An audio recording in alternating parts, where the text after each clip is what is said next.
32편 6절에서부터 7절까지 말씀입니다. 시편 32편 6절에서부터 7절까지 말씀입니다. 시편 32편 6절에서부터 7절까지 말씀, 다 같이 말씀 받겠습니다. 시작. 이로 말미암아 모든 경건한 자는 기회를 얻어서 주께 기도할지라. 진실로 홍수가 범람할지라도 그에게 미치지 못하리이다. 주는 나의 은신처이오니 환난에서 나를 보호하시고 구원의 노래로 나를 두루시리라. 셀라. 아멘. 오늘 시편 32편 6절에서부터 7절의 말씀을 가지고 경건한 자만이 누리는 은혜라는 제목으로 함께 말씀을 나누도록 하겠습니다. 우리가 이 세상을 살다 보면요, 우리 눈에는 보이지 않아요.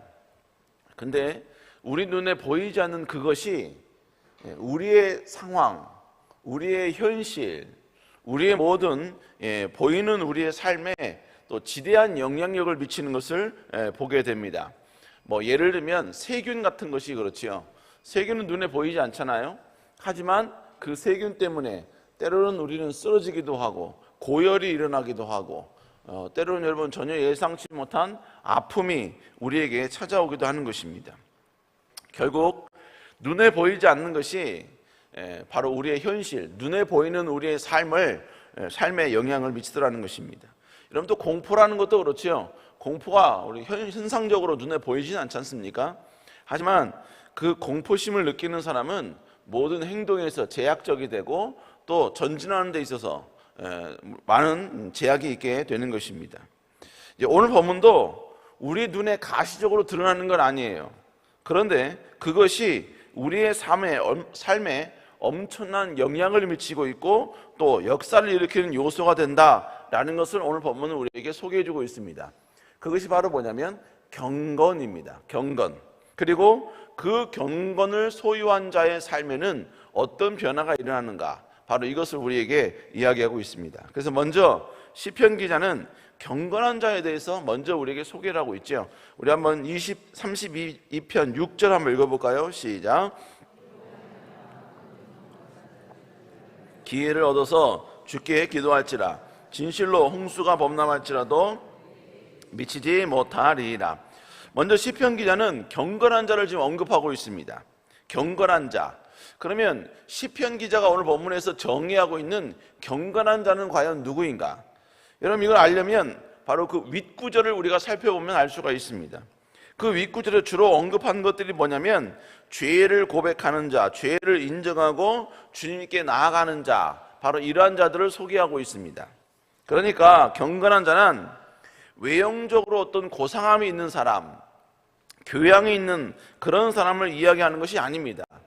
보이진 않아요. 보이지 않지만 여러분, 그가 하나님 앞에 성결하고 정결하고 또 죄로부터 벗어나고 죄와 싸우려고 노력하는 사람들, 세상 속에서 죄와 타협하지 아니하고 때로는 우리에게 불이익이 있다 할지라도 여러분 하나님의 말씀대로 여러분 성결과 정결과 정결함을 추구하려고 노력하는 사람, 바로 이런 사람을 경건한 자라고 성경은 정의하고 있다는 것입니다. 그러니까 여러분, 경건이라는 것은 우리의 시각적으로 보여지는 게 아니에요. 어떤 교양이 있고, 그리고 뭡니까? 어떤 스타일에 맞는 옷을 입고, 목소리를 점잖하게 하고, 지금 이런 사람을 경건이라고 이야기하고 있는 게 아니에요. 보이지 않지만 그가 하나님 앞에 죄와 싸우는 모습, 싸우는 것, 또는 뭡니까? 더욱더 하나님을 더욱더 의식해서 하나님의 말씀대로 막 순종하려는 그러한 뭡니까? 모든 모습들, 바로 이런 것들을 바로 경건한 자라고 이야기하는 것입니다. 그러니까 인간의 기준이 아니라 하나님의 기준이라는 거예요. 인간도 눈으로 봤을 때 정말 고상하다, 경건하다, 그게 아니라 하나님께서 인정하시는, 하나님께서 여러분 그 모든 것들을 바로 수용하고 있는 그러한 모습을 이야기하고 있는 것입니다. 결국 오늘 본문에서 이야기하는 경건한 자란 우리의 눈으로 볼 수 있는 그러한 모습은 아니에요. 하나님께서 인정해 주시는 모습이니까. 그런데 이렇게 여러분이 사람들 보기에는 경건이 보이지 않아요. 하지만 이러한 경건한 자에게는 그의 인생에 놀라운 변화와 기적과 역전이 일어난다라는 것을 우리에게 이야기하고 있는 것입니다. 자, 그러면 거룩한 자에게 어떤 변화와 기적이 일어난다고 이야기하고 있는가? 여러분 시편 32편 6절을 우리말 성경에 보니까 이렇게 기록을 하고 있습니다. 그러므로 경건한 사람이라면 모두 하나님을 만나 주께 기도할 것입니다. 거센 물결이 일어날지라도 결코 그를 덮치지 못할 것입니다. 이렇게 지금 이야기하고 있죠. 결국 여러분, 경건한 자는 죄와 싸우는 사람이라고 말씀을 드렸습니다. 내가 죄와 싸운다. 여러분, 이건 뭘 의미하겠습니까? 여러분, 그는 죄와 싸우는 이유는 왜냐하면 하나님이 죄를 싫어하시기 때문에 죄와 싸우는 것이죠. 그러므로 죄와 싸운다라는 것은 뭘 의미하냐면 하나님을 인정하고 있다는 믿음이면서, 믿음을 갖고 있다는 의미이면서 하나님 보시기에 정직하게 살려고 노력한다라는 의미가 이 안에 담겨져 있는 것입니다.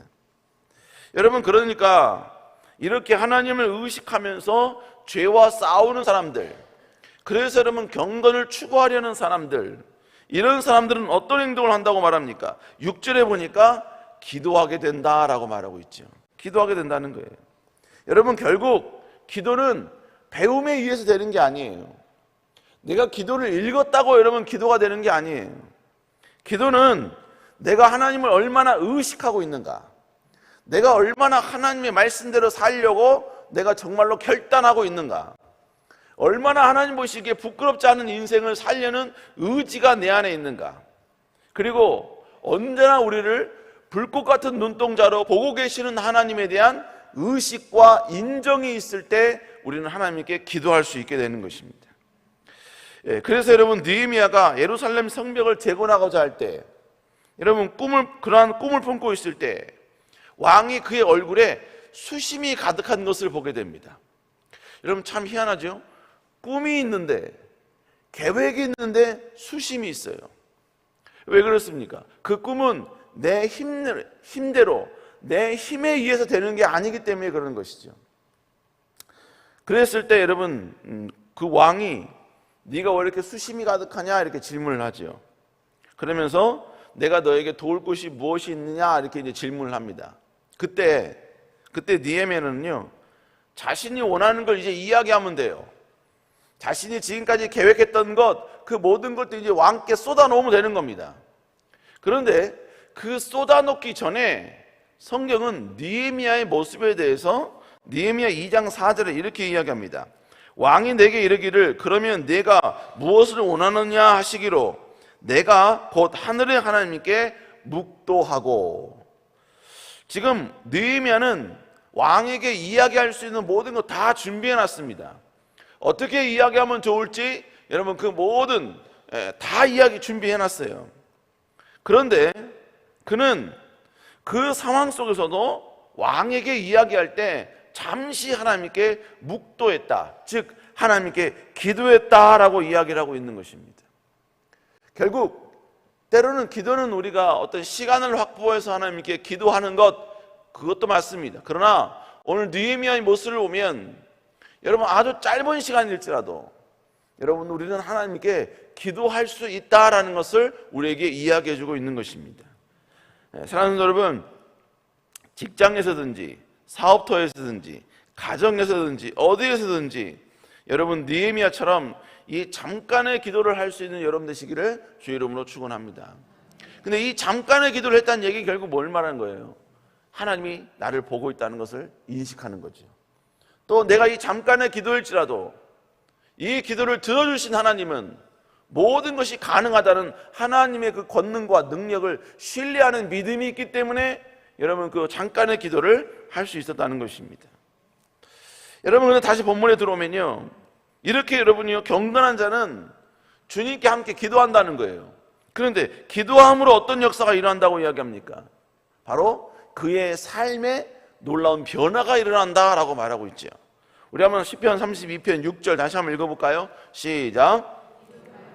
모든 경건한 자는 진실로 홍수가 범람할지라도 그에게 미치지 못하리라. 오늘 본문에 보니까 경건한 자에게 어떤 삶의 변화가 일어난다고 이야기합니까?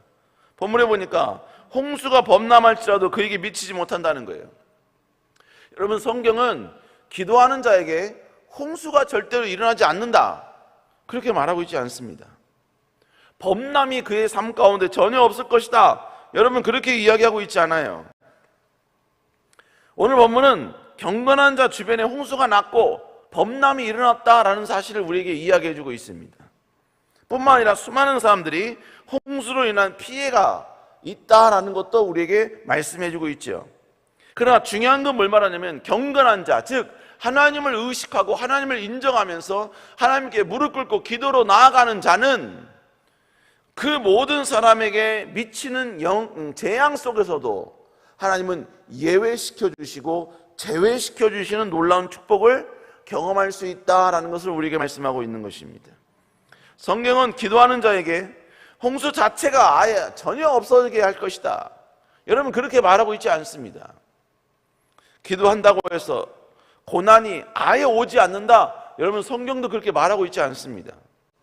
그러나 하나님의 보호하심은 결국 뭐냐, 그 고난 중에서 진정한 역전을 체험하는 거예요. 고난 중에서 진정한 여러분 놀라운 능력과 그리고 기적을 체험하게 된다는 것입니다. 여러분 이게 가능한 이유가 뭡니까? 바로 그는 하나님을, 경건한 자는 하나님을 의식하면서 하나님을 의지하는 삶을 살았기 때문이다라는 것이죠. 우리 사랑하는 여러분, 그러므로 고난이 우리에게 왔다, 홍수가 범람하는 그러한 상황에 내게 직면했다, 여러분 그때 우리가 취해야 될 것은 결국 뭐예요? 고난 때문에 주님께 다시 경건을 회복해야 하는 것이죠. 또 여러분요, 고난이 왔을 때 내가 경건을 회복하려는 마음이 있다면 결국 뭐예요? 아, 하나님이 위대한 기적과 역전을 예비해 두셨구나, 여러분 이것을 우리가 경험할 수 있게 된다라는 것입니다. 어제 어떤 청년을 제가 신방을 좀 했거든요. 밤늦게, 이제 직장인이라서 밤늦게 신방을 했습니다. 근데 그 청년의 이야기를 들어보니까 너무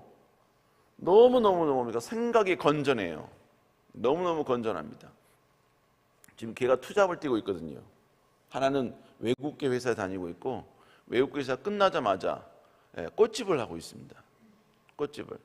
근데 그 청년에게 너 왜 투잡을 하냐? 왜 투잡을 하냐?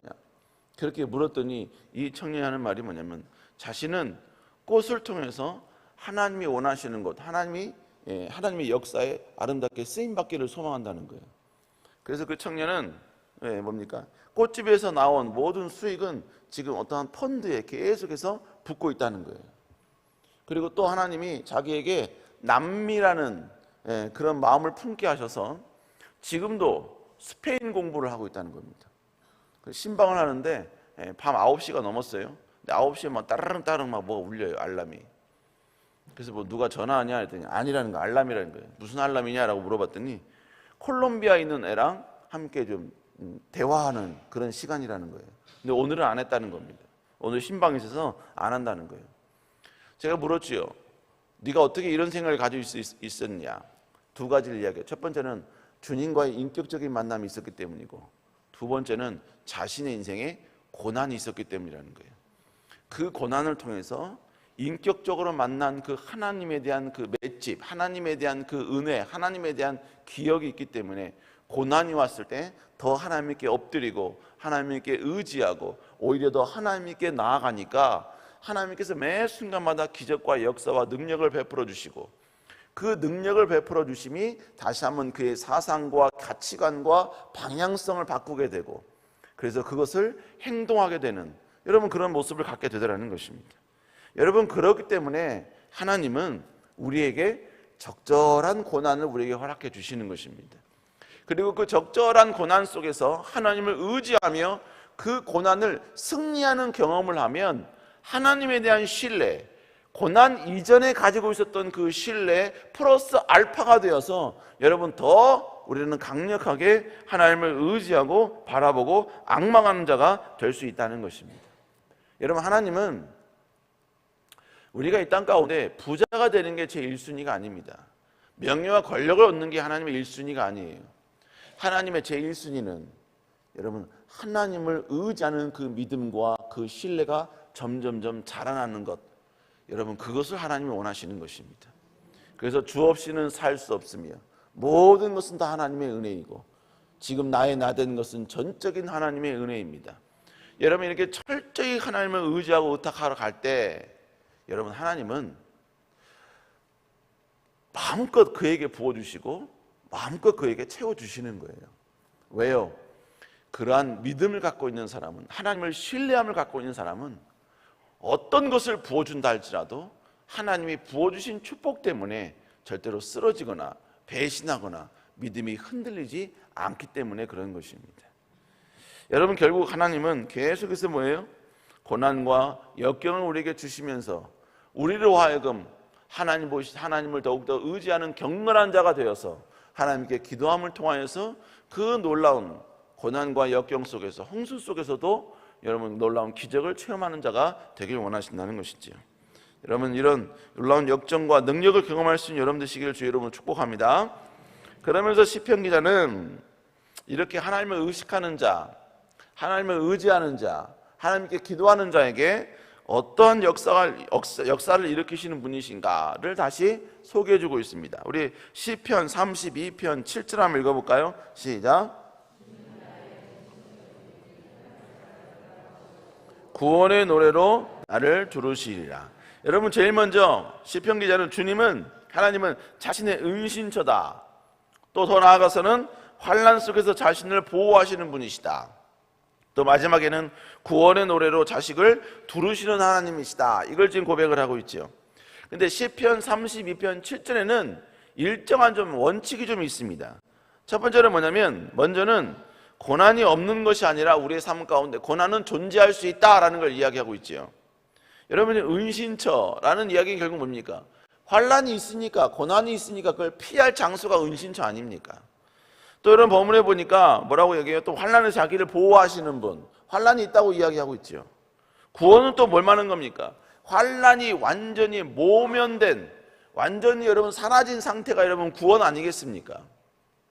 결국 성경에서 계속 이야기하는 것은 하나님을 의지하는 자, 하나님을 바라보는 자에게도 분명한 여러분 삶에 고난이 있을 수 있다, 홍수가 있을 수 있고 역풍이 있을 수 있다라는 것을 우리에게 이야기해 주고 있습니다. 그런데 그 고난은 결국 뭐예요? 하나님을 발견할 수 있는 기회가 되는 것이고 하나님을 더 경험할 수 있는 놀라운 능력이 될 수 있다라는 것이지요. 그러니까 우리는 고난이 왔을 때 고난을 하나님이 나를 버린 결과, 하나님이 나를 포기한 결과로 우리는 인식하면 안 되는 거예요. 여러분 그 속에서도 하나님의 위대한 역사가 앞으로 펼쳐질 것이다 라는 기대를 우리는 갖고 있어야 된다는 것이지요. 근데 7절에 또 두 번째 특징은 뭐냐면요, 이 하나님의 보호하심과 인도하심을 점층적으로 우리에게 이야기해 주고 있습니다. 무슨 얘기냐, 여러분 제일 먼저 뭐라고 볼게요? 주님 하나님은 자신의 은신처다라고 이야기하는 거죠. 여러분 은신처는 아직 여러분 환난이 완벽히 벗어난 건 아니에요. 그냥 그 은신처를 잠시 피할 수 있는 장소가 은신처입니다. 여전히 여러분 고난은 있는 거예요. 존재하고 있는 겁니다. 그런데 이렇게 설명하시고 그 다음에 뭐라고 얘기해요? 본문에 보니까 여러분 환난에서 자신을 보호하셨다라고 이야기하고 있죠. 그러니까 환난에서 보호하셨다는 이야기는 이제 환난이 더 이상 자기에게 공포의 대상이 되지 않는다는 거예요. 환난은 존재하지만 환난 때문에 내가 흔들리거나 환난 때문에 내가 두려움을 겪거나 환난 때문에 내가 무너지거나 그렇게 하지 않으신다는 거예요. 보호해 주시니까. 그러면서 맨 마지막에 뭐랍니까? 구원의 노래로 자기를 부르신다. 이게 뭘 말하는 거예요? 이제는 완전히 환난이 사라진 상태, 완전히 역전이 이루어진 상태 지금 이야기하고 있는 겁니다.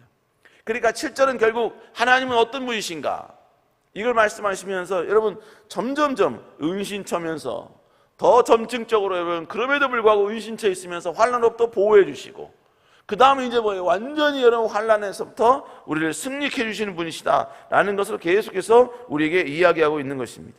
결국 경건한 자는 하나님을 의지하고 바라보고 있다면 그는 아직은 은신처에 있는 단계에 있을 수도 있어요.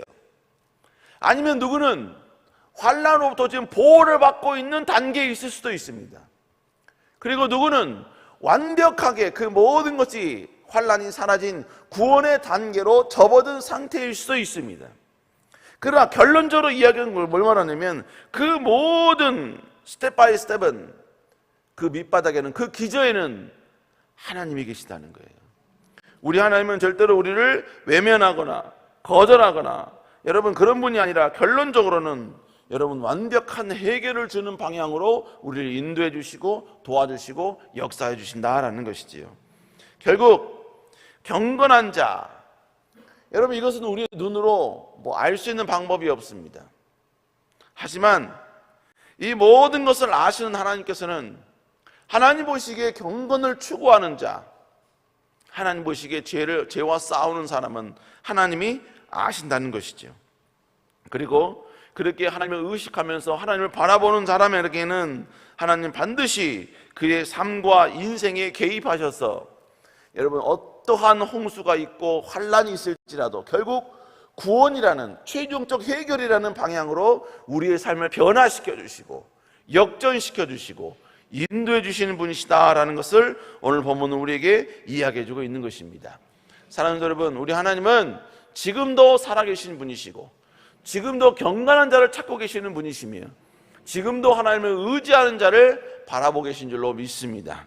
여러분 이러한 놀라운 능력을 경험하는 여러분 되시기를 주의 이름으로 축복합니다. 기도하시겠습니다. 사랑의 은혜가 충만하신 주님, 우리 하나님은 지금도 우리와 함께 하시고 우리를 도우시고 우리를 보호하시는 위대한 전능자이시며 능력자이심을 이 시간 고백합니다. 주님, 우리가 어떤 삶에서도 더 주님만을 바라보며 의지하며 나아가게 하여 주옵소서. 특별히 귀한 한유 목사님 건강 붙잡아 주시며 강건케 하여 주시고 지시하는 새 능력이 언제나 넘쳐나는 귀한 목사님 되게 하여 주옵소서. 아버지, 이 새벽에 나올 때 하나님께 귀한 예물을 주께 드리며 나오는 손길들 축복하여 주옵소서. 작정기도 예물과 자녀를 위해서 기도하며 아버지 가정을 위하여 기도하며 또 아버지 여러 가지 순종을 위하여 기도하는 모든 손길들 주님 함께하여 주시고 여호와의 놀라운 능력과 은혜와 은총의 역사가 있게 하여 주시옵소서. 문제를 놓고 기도하는 모든 손길들 주님 여호와의 다시 한번 해결의 역사가 나타나게 하여 주시며 놀라운 역전과 아버지 기적의 은혜가 아름답게 임할 수 있도록 주여 은혜 부어 주옵소서. 여호와께서 우리 가운데 함께 하실 줄 믿사옵고 살아계신 예수님 이름으로 간절히 기도드렸사옵나이다. 아멘. 하늘에 계신 우리 아버지여, 이름이 거룩히 여김을 받으시오며 나라의 임하옵시오며 뜻이 하늘에서 이루어진 것 같이 땅에서도 이루어지리다. 오늘날 우리에게 일용할 양식을 주옵시고 우리가 우리에게 죄 지은 자를 사하여 준 것 같이 우리의 죄를 사하여 주옵시고 우리를 시험에 들지 말게 하옵시며 다만 악에서 구하옵소서. 되게 나라와 권세와 영광이 아버지께 영원히 싸움나이다. 아멘. 우리 시간 함께 간절히 기도하기를 소망합니다. 주님, 아버지 우리의 삶 가운데 더욱더 주님을 의지하며 의탁하며 나아가는 저희들 되게 하여 주옵소서. 오직 주님만을 사모합니다. 주님만을 의지합니다. 여호와여 함께하여 주시고 여호와의 풍성한 능력, 은혜, 은총이 넘쳐날 수 있도록 여호와여 함께하여 주옵소서. 주님만을 더 사랑하며 의탁하는 저희들 되게 하여 주옵소서. 우리 시간 주의 치고 간절히 기도합니다. 주여, 주여, 주여. 주님 여호와 다시 한번 오직 주님을 더욱더 의지하며 의식하며 인정하며 나아가기를 소망하오니 여호와여 함께하여 주옵소서. 인도하여 주옵소서.